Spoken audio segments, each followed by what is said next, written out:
Hi, and welcome to Storytime with I Have Issues. I am going to read for you Araby by James Joyce, and I have not read it, so if it turns out horrible like the last stories, it's not my fault. Here we go. North Richmond Street, being blind, was a quiet street except at the hour when the Christian Brothers' School set the boys free.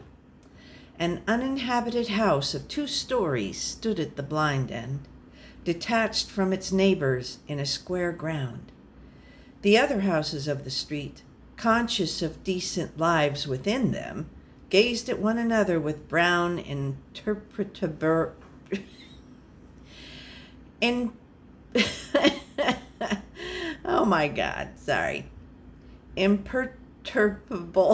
faces. Oh man, imperturbable. I'm usually very good at this. Okay. The former tenant of our house, a priest, had died in the back drawing room.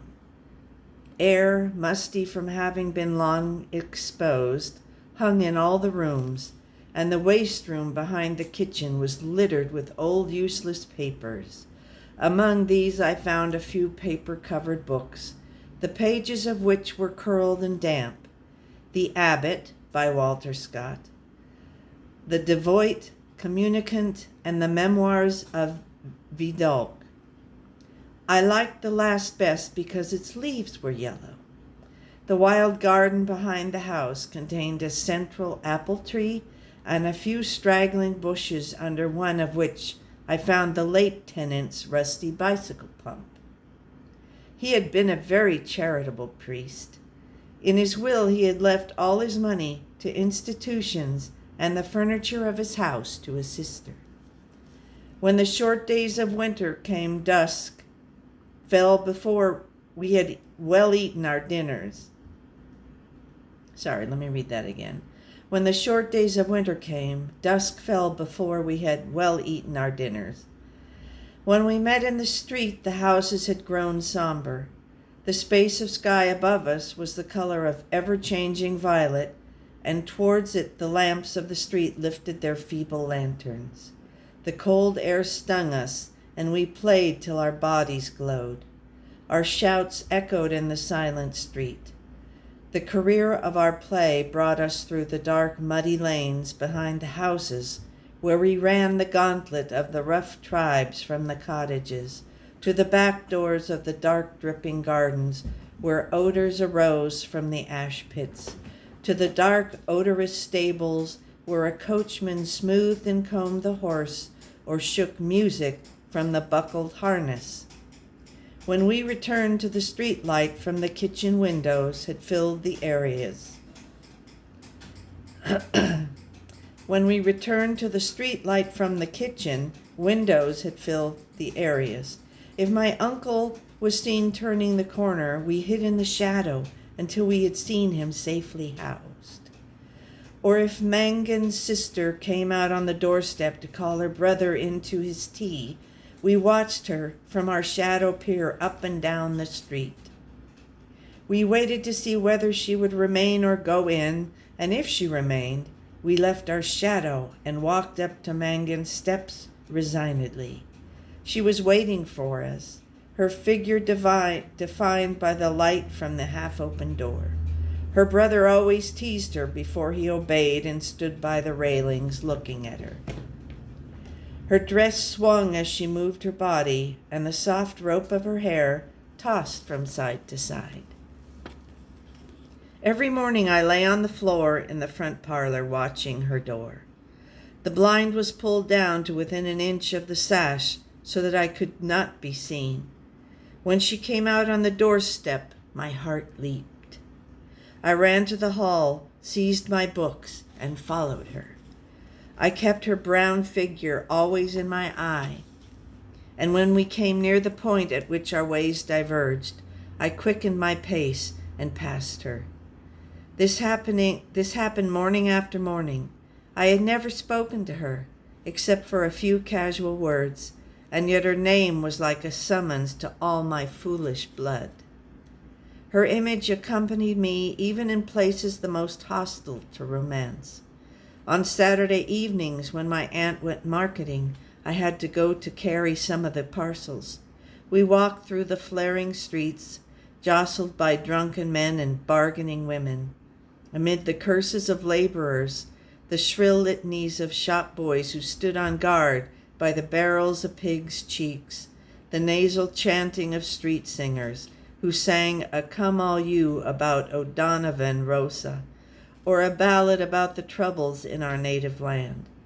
These noises converged in a single sensation of life for me. I imagined that I bore my chalice safely through a throng of foes. Her name sprang to my lips at moments in strange prayers and praises, which I myself did not understand. My eyes were often full of tears. I could not tell why, and at times a flood from my heart seemed to pour itself out into my bosom. I thought little of the future. I did not know whether I would ever speak to her or not, or, if I spoke to her, how I could tell her of my confused adoration. But my body was like a harp, and her words and gestures were like fingers running upon the wires.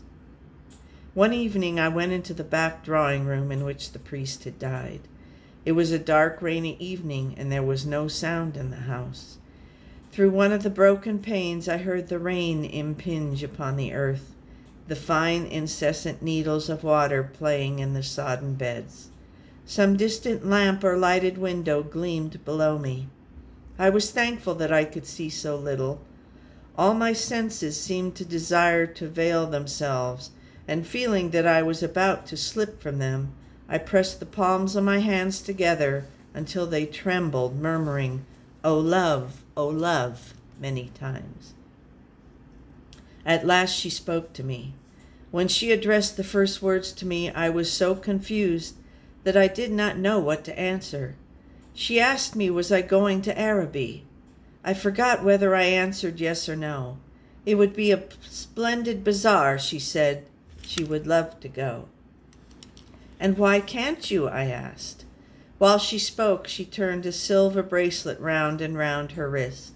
She could not go, she said, because there would be a treat that week in her convent. Her brother and 2 other boys were fighting for their caps, and I was alone at the railings. She held one of the spikes, bowing her head towards me. The light from the lamp opposite our door caught the white curve of her neck, lit up her hair that rested there, and falling, lit up the hand upon the rail. It fell over one side of her dress and caught the white border of a petticoat, just visible as she stood at ease. "It's well for you," she said. "If I go," I said, "I will bring you something." What innumerable follies laid waste my waking and sleeping thoughts after that evening. I wished to annihilate the tedious intervening days. I chafed against the work of school. At night in my bedroom and by day in the classroom, her image came between me and the page I strove to read. The syllables of the word Araby were called to me through the silence in which my soul luxuriated and cast an Eastern enchantment over me.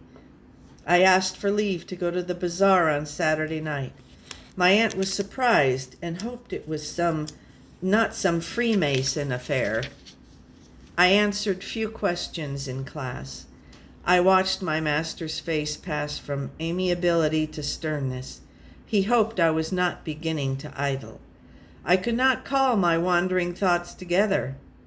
I had hardly any patience with the serious work of life, which, now that it stood between me and my desire, seemed to me child's play, ugly, monotonous child's play. On Saturday morning, I reminded my uncle that I wished to go to the bazaar in the evening. He was fussing at the hall stand, looking for the hat brush, and answered curtly, "Yes, boy, I know." As he was in the hall, I could not go into the front parlor and lie at the window. I left the house in bad humor and walked slowly towards the school. The air was pitilessly raw, and already my heart misgave me. When I came home to dinner, my uncle had not yet been home. Still, it was early. I sat staring at the clock for some time, and when its ticking began to irritate me, I left the room. I mounted the staircase and gained the upper part of the house. The high, cold, empty, gloomy rooms liberated me, and I went from room to room singing. From the front window I saw my companions playing below in the street. Their cries reached me weakened and indistinct, and leaning my forehead against the cool glass, I looked over at the dark house where she lived. I may have stood there for an hour, seeing nothing but the brown-clad figure cast by my imagination, touched discreetly by the lamplight at the curved neck, at the hand upon the railings, and at the border below the dress. When I came downstairs again, I found Mrs. Mercer sitting at the fire. She was an old garrulous woman, a pawnbroker's widow, who collected used stamps for some pious purpose. I had to endure the gossip of the tea table. The meal was prolonged beyond an hour, and still my uncle did not come. Mrs. Mercer stood up to go. She was sorry she couldn't wait any longer, but it was after 8 o'clock, and she did not like to be out late, as the night air was bad for her. When she had gone, I began to walk up and down the room, clenching my fists. My aunt said, "I'm afraid you may put off your bazaar for this night of our Lord." At 9 o'clock, I heard my uncle's latchkey in the hall door. I heard him talking to himself and heard the hall stand rocking when it had received the weight of his overcoat. I could interpret these signs. When he was midway through his dinner, I asked him to give me the money to go to the bazaar. He had forgotten. "The people are in bed and after their first sleep now," he said. I did not smile. My aunt said to him energetically, "Can't you give him the money and let him go? You've kept him late enough as it is." My uncle said he was very sorry he had forgotten. He said he believed in the old saying, "All work and no play makes Jack a dull boy." He asked me where I was going, and when I told him a second time, he asked me did I know the Arab's farewell to his steed. When I left the kitchen, he was about to recite the opening lines of the piece to my aunt. I had a florin tightly in my hand as I strode down Buckingham Street towards the station. The sight of the streets thronged with buyers and glaring with gas recalled to me the purpose of my journey. I took my seat in a third-class carriage of a deserted train. After an intolerable delay, the train moved out of the station slowly. It crept onward among ruinous houses and over the twinkling river. At Westland Row Station, a crowd of people pressed to the carriage doors, but the porters moved them back, saying that it was a special train for the bazaar. I remained alone in the bare carriage. In a few minutes, the train drew up beside an improvised wooden platform. I passed out onto the road and saw by the lighted dial of a clock that it was 10 minutes to 10. In front of me was a large building which displayed the magical name. I could not find any sixpenny entrance, and fearing that the bazaar would be closed, I passed in quickly through a turnstile, handing a shilling to a weary-looking man. I found myself in a big hall girdled at half its height by a gallery. Nearly all the stalls were closed, and the greater part of the hall was in darkness. I recognized a silence like that which pervades a church after a service. I walked into the center of the bazaar timidly. A few people were gathered about the stalls which were still open. Before a curtain, over which the words Café Chantant were written in colored lamps, 2 men were counting money on a salver. I listened to the fall of the coins. Remembering with difficulty why I had come, I went over to one of the stalls and examined porcelain vases and flowered tea sets. At the door of the stall, a young lady was talking and laughing with 2 young gentlemen.